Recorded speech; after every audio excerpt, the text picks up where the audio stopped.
والله العظيم يا جدعان، انا يعني لو تتفرج على نهائي كاس العرب ده ما تقدرش اللي انت تقدر تقول المغرب يستحق ولا الاردن تستحق.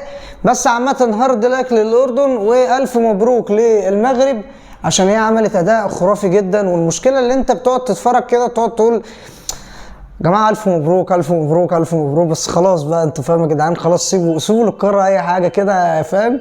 انا عارف ان المشروع بتاعكم ناجح وبتاع وتضرب واحد بألف جزمه اللي يقول لك ان المشروع ده جاي صدفه. اقول لك اقعد ساكت، خليك في حالك، مالكش دعوه وحاول تقلدهم يعني، يا ريت يعني عامه. فاحنا النهارده عامه يعني مبسوط جدا يعني بعيدا عن الجون بتاع طنجة اللي جابه. بصراحه يا جدعان الجون فاجر بامانه، والجون بتاع ابو طه اللي ما اتحسبش اللي هو لمسها بدراعه كده وحظه يا جدعان، يعني ممكن الماتش كان يتقلب والموضوع كان غريب جدا يعني، فاهم؟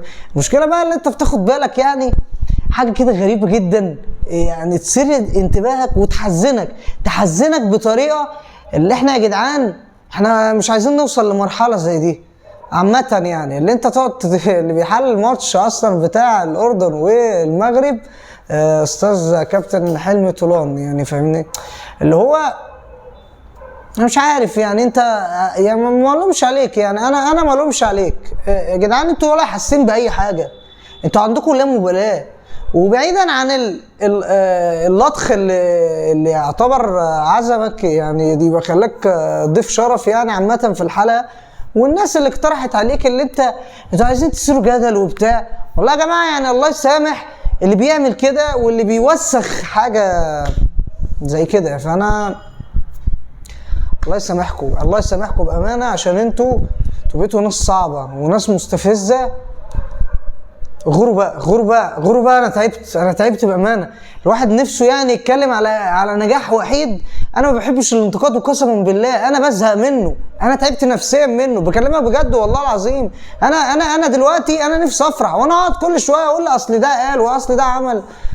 يا عمي بعيدا يعني عامه يعني على الجون يعني اللي جه بتاع طنجة ده جامد فشخ يعني بامانه. يعني الواد يعني لم يعني ما اعتقدش اللي هو كان هو فاجئ نفسه يعني، فاهم؟ فاجئ نفسه وهو بيشوط قدام ابو ليلى، فالراجل ما لحقش. وراجل يعني انا يعني اتضايقت قوي عليه لما كتفه خبط في العارضه، افتكرت اللي هو اتصاب، بس سبحان الله والله يبارك يعني، انت فاهم؟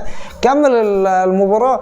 فانت النهارده في تصريحات اللي بيقول لك علي الوان جاي الاهلي وبتاع، هو مهاجم جامد يا جدعان، بس يعني هو انا عارف اللي فيه يعني عامه. يعني انت المدرب يعني قاد يعني المنتخب الاردن وقال لك اللي هي جت معاهم كده وبتاع. لا يا جماعه دي ناس فاهمه بتعرف تعمل ايه، بعيد عن المغرب دي في حته تانية. الراجل المدرب طارق السكتاوي راجل اللي هو يعني زي ما بيقول لك بمثل تواضع الله رفعه، وكل ما بتتواضع ربنا بيزودك المقام اللي انت فيه بيبقى اعلى واكبر، وحاجه تخليك اللي انت لما بتكسب البطوله ويخلص الماتش وترفع ايدك وتقول ده من فضل ربي. فانا اتمنى لاي حد بني ادم اي في نجاح او عامه في تعثر او في نجاح، ده هذا من فضل ربي، تقول الحمد لله. يعني عامه كلمه الحمد لله دي بتحل لك مشاكل كتير قوي يا جدعان.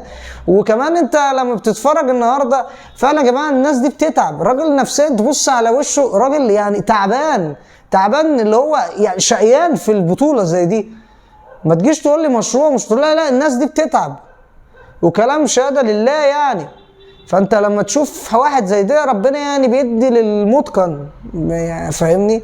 مش زي الناس اللي بتقعد تاخدها بالسبهلله. هو انت فاكر ان انت لا مؤاخذه يعني اما الاقي بلدي بتفشل في حاجه او اقعد اتريق عليهم وبتاع، انا بتضايق، انا بيني وبين نفسي بتضايق، بعيد سيبك من الفيديو والحاجات دي، انا فعلا بجد بتضايق ان انا بحس ان انا حد غيري بيبقى ناجح، انا اتمنى له النجاح، بس انا النجاح انا عايزه انا من زمان كنت ناجح، دلوقتي ايه الدنيا؟ دلوقتي مفيش اي حاجه. فانت النهارده يعني انا ما اقدرش اقول لك حاجه غير الف مبروك للمغرب. ويعني حمد الله يعني يا راستا، انت مش عارف الجون التاني ده، انا مش عارف انت دخلته ازاي، ده تحمد ربنا اللي احتفل بالجون شتمك يعني، الحمد لله. فانت يعني بص عامة ببدايتها يعني، انت لو الفريق ده او المنتخب ده او المنتخب ده كان ده خسر او ده خسر، كان اقول لك اللي كسب يعني من دول ودول يستحقها. كلهم لعبوا برجولة، محدش جلة، وكلها يعني لا مؤاخذة عارفة اساسيات الكورة اللي هي ما بتبقاش موجودة عندنا يعني. نرجع بقى كده لاستاذ تصريح عمر مرموش لما قال لك احنا هناخد كاس العالم وهناخد الامم الافريقيه. يا عم والله انا نفسي الناس تبقى زيك عندها طموح عامه، يعني مش تصريحات كده في الفراغ. الناس بتقعد تتريق وبتاع، فكك بقى خلاص من حوار التريقه والشغل ده. انا نفسي بجد يا جماعه نبقى في حته ثانيه زي ما كنا زمان، يعني فاهم، زي ما كنا زمان وما كنتش موجود. يعني انا نفسي احس الاحساس ده، انا ما حسيتوش، كنت بحسه مع الاهلي بانجازات ببطولات وبكل حاجه. نفسي احسه مع المنتخب ده، نفسي احسه يعني اللي فيه ناس بتتعب لحاجه زي دي. مش لازم اللي انا اخد لده واسطه وده الواسطه ونقعدش بقى نهاوح ونقول لك بقى ونعيد ونزيد اصل الكوره وبتاع. وزي يعني سياده الرئيس عبد الفتاح السيسي قال لك انا مش عارف اجيب من 100 مليون 6000 لاعب زي محمد صلاح.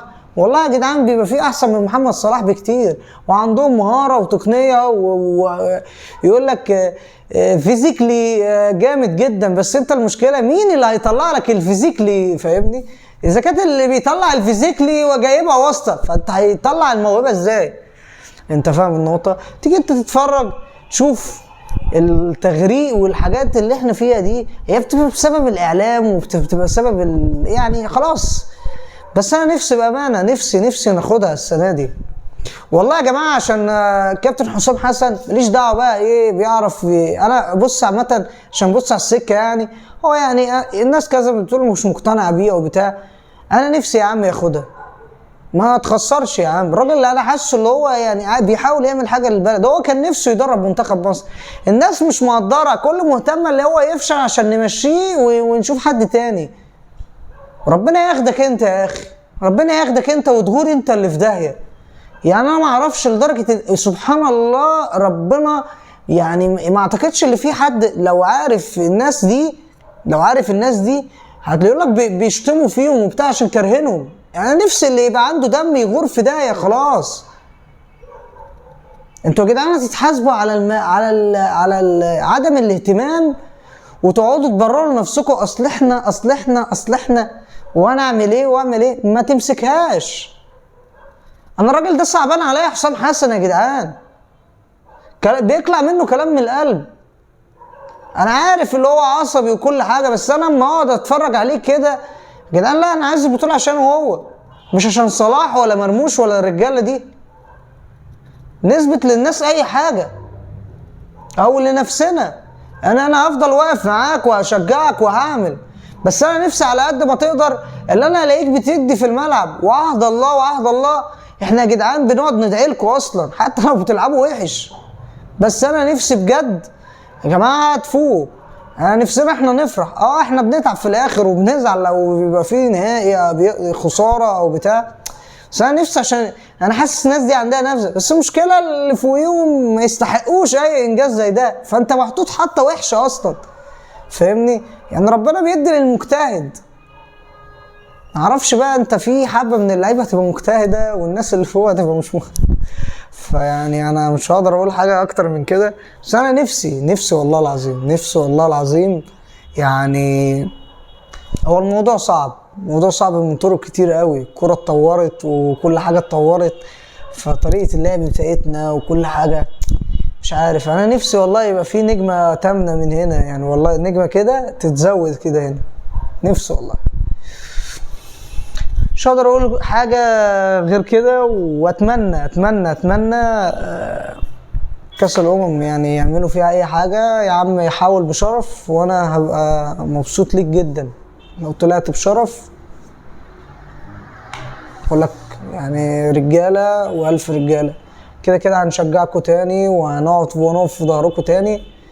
فانا مش عايزها زي شغل الاعلانات والشغل التعبان ده. انا نفسي بجد يعني بامانه، نفسي يا جدعان والله بجد الاعلام ريحوا دماغكم بقى شويه، عشان انتوا بقيتوا وحشين بجد. بقيتوا وحشين اللي هو لدرجه اللي انتوا عندكم عدم مصداقيه وعدم وتدليس وحاجه. انا مش عايز مشكلة والله الفيديو ده بيبقى طالع من قلب انا، يعني انا طالع عشان اقول الكلمتين دول، مش طالع يعني انا طالع اقول الف مبروك للمغرب، بس قلت مفيش غير مناسبة زي دي اطلع اقولها. اتمنى يعني بجد. سلام.